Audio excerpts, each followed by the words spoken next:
So, I mean, the first question is, do you need it, right?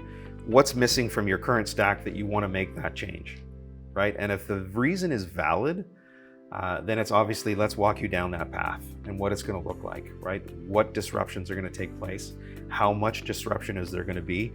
And more importantly, how are we going to increase your adoption, right? So typical in real estate technology, if you've got a large brokerage, you're going to get somewhere between 10 and 20% adoption. And that's it, right? It seems really low, right? I've got 2,000 agents and only 400 of them are using this tech stack that I'm spending all kinds of money on. So it's, again, I've mentioned it a couple of times, it's the education and helping with the broker. I would say pulling their top agents into that conversation, saying, hey, the disruptive side, what do you think about this? What do you think about that? Is it going to solve the issue that the broker has? And putting together a proper project plan. So when you actually do decide to go down the path, it's actually seamless and it doesn't take too much.